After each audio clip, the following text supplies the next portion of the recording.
pessoal, bem-vindos a mais um vídeo de Heróis da Imaginação e hoje falaremos sobre a franquia de videogames Resident Evil.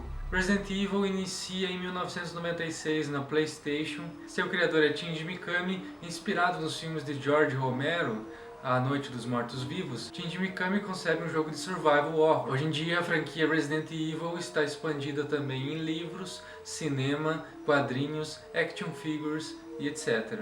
Resident Evil foi concebido primeiramente como um survival de terror. Foi concebido como um jogo onde você era colocado para tentar sobreviver num ambiente de terror. Nesse ambiente de terror inspirado em George Romero, você era colocado para sobreviver em meio a uma infestação zumbi. É importante notarmos que o tema central do jogo gira em torno de uma cidade chamada Raccoon City, sede de uma organização farmacológica que produz armas biológicas, vírus. Essas armas biológicas saíram do controle e acabaram infectando os seus próprios pesquisadores, cientistas e depois toda a população de Raccoon City. Os policiais de Raccoon City possuem uma força policial especializada chamada STARS. Essa força especializada, STARS, é convocada de alguma forma para conter essa pandemia, essa infecção virológica que acontece em Raccoon City. Chris Redfield é um dos policiais dessa equipe especializada de polícia do STARS e também é um dos personagens principais da série Resident Evil. Outro personagem é Leon Kennedy, não é da STARS, mas é um policial também de Raccoon City.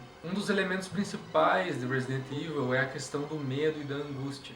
Tendo em vista que o jogo é pensado como um survival de terror, você é colocado ali no meio de um monte de zumbis para sobreviver de alguma forma. No primeiro momento, você tem pouca munição e poucos recursos para a sobrevivência. O perigo dos zumbis é intensificado por um ambiente que é prioritariamente fechado, claustrofóbico. Há um silêncio que perpassa todo o jogo. O silêncio é asfixiador, né? Um ambiente asfixiador. O medo e a angústia é intensificado então por esse ambiente fechado, esse ambiente monótono. O jogo te coloca várias vezes no mesmo lugar, como se você estivesse num eterno retorno naquele mesmo lugar. Os mesmos zumbis estão lá, os mesmos perigos que você precisa reenfrentar várias e várias vezes. Essa monotonia, essa sensação de repetição gera uma espécie de hipnose no jogador. A hipnose da repetição leva o jogador nesse survival a estar mais imerso nesse ambiente de terror e por isso a sentir mais medo. Os enigmas durante o jogo que aparecem para serem resolvidos têm a ver também com esse elemento de mistério, como mais uma forma de fazer com que o jogador esteja implicado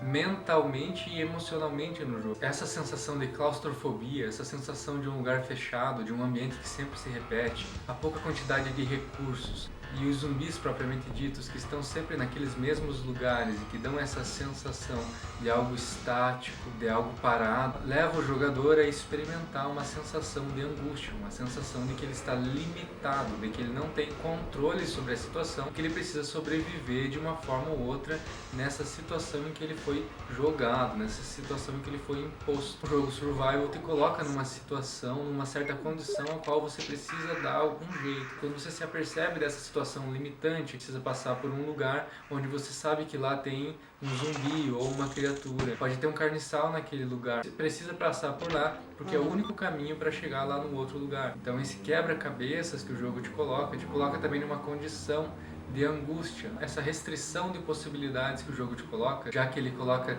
determinados zumbis em pontos estratégicos para você ter esse problema de passagem de um lugar para o outro, o elemento do tirano, como aquele personagem que vai estar sempre passando por ali, e você vai ter que estar sempre atento a esses movimentos e a esses espaços. Depois do passar de um tempo, você acaba decorando que aquela sala tem aqueles zumbis que eles vão sempre levantar de novo, né? Porque mesmo com um tiro na cabeça, eles acabam voltando uma ou duas vezes. Você acaba fazendo então uma imagem mental dos ambientes. O mapa é um mapa que só mostra a planta do lugar, mas se você notar, você vai estar com a imagem do lugar mesmo olhando só para a planta. Você olha para a planta e você já vê lá dentro do lugar. Salas de Resident Evil são salas específicas, zumbis em pontos específicos, com recursos em pontos específicos. Você passa a decorar aonde estão esses recursos, passa a decorar onde estão esses zumbis. Essa restrição, essa condição que o jogo te coloca, há uma limitação mental que o jogo te impõe para te colocar nessa sensação de angústia, nessa situação, impossibilidade de ação em certas ocasiões, em certos momentos.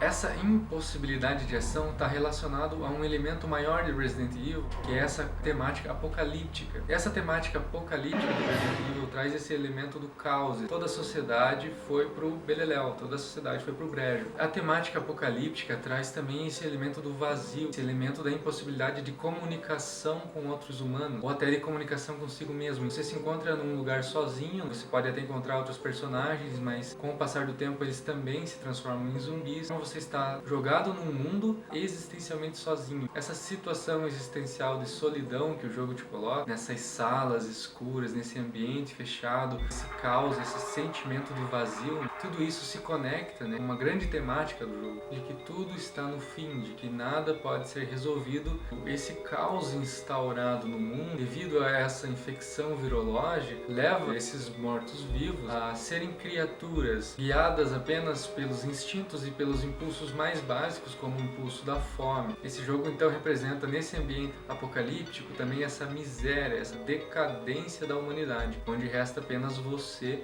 enquanto o herói da história. Nesse sentido, um elemento muito importante da série Resident Evil, então, necessariamente são os zumbis, certo? O que são esses zumbis? Esses zumbis foram infectados por um vírus que foi produzido em laboratório, que em alguns jogos é chamado de T-vírus, em outros jogos é chamado de C-vírus, produzido em farmácia, um vírus produzido como arma biológica. Se pensarmos metaforicamente, assim como talvez Jorge Homero gostaria de pensar lá em A Noite dos Mortos-Vivos, pensarmos um ser humano sem consciência, que é movido, pensarmos mesmo mais um vírus produzido em laboratório. Um ser humano sem consciência, esse ser humano consumista, esse ser humano que age apenas pelos próprios instintos, é um ser humano guiado pelos próprios impulsos, pelo próprio desejo alienante imposto por uma indústria, imposto por um entorno. Outra forma de pensar o zumbi é como essa criatura em decadência, né? Essa condição de decadência, então, conhecida por nigredo ou putrefátio, essa mortificação do ser, essa ausência do ser, esse não ser, seria a própria condição do zumbi. O zumbi estaria nessa condição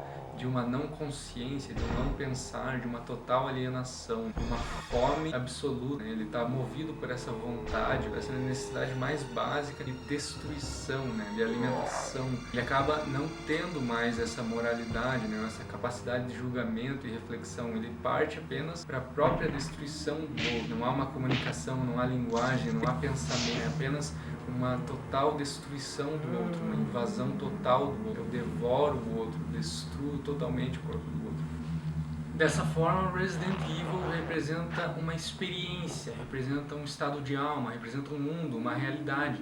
Representa uma realidade em decadência, um humano com poucos recursos, um humano confinado, um humano no ambiente hostil. Aquele lado humano da luta e fuga, aquele lado humano animalesco, do apodrecimento, aquele lado humano que tende à decadência, que tende à morte. Também é um lado humano que tende à morte, que tende à negação, que tende ao não ser. Um humano confinado com outros humanos estúpidos, irracionais, levados pelos instintos, levados pela inconsistência das coisas, levado pelos desejos mais primitivos. Um humano que tornou-se zumbi, que foi infectado, que está sendo manipulado, que é uma marionete das indústrias da farmácia, é uma marionete de si mesmo, é um total não ser, é aquele que não se determina, aquele que não se coloca, aquele que não atua, aquele que não tem autenticidade, um humano no anonimato, um humano decadente, um humano que não tem consciência de si, um humano que não tem consciência do mundo. Essa experiência de não consciência, essa experiência do não ser, é uma experiência evocada por Resident Evil. Trata-se também de uma experiência biológica, uma experiência da condição do corpo, de uma degradação do corpo,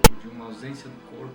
Resident Evil te coloca nessa sensação de tensão, nessa sensação de um perigo iminente, de que a morte está próxima, de que a morte é sua sombra. Há aí um aspecto de depressão, um aspecto de pessimismo, um aspecto do não ser, um aspecto de aniquilamento da vida, uma decadência, de um homem em decadência. Resident Evil representa essa experiência da decadência, a decadência da civilização, da tecnologia. Resident Evil então representa nessa sensação de angústia e medo, nessa sensação de tensão, nessa sobrevivência, nessa oposição do humano e do zumbi, né? Dessa infecção em massa, dessa queda da civilização, desse apocalipse zumbi, dessa virologia, dessa destruição, dessa brutalidade, dessa destruição dos corpos, destruição das mentes. Representa então essa condição do humano, né, que é uma condição também biológica, também uma condição de um corpo que pode adoecer, um corpo que pode ser infectado. Representa então esse aspecto do mundo que é mais voltado para a terra, que é mais voltado para o biológico, que é mais voltado para o inconsciente, para o irracional, para a impulsividade, né, para o animalesco, para o bestial. Um ser humano que se encerra, né, nessas necessidades mais básicas é um ser humano inconsciente. Esse ser humano que é encerrado, que é jogado, né, para esse inconsciente, que é jogado para essa putrefação, essa dissolução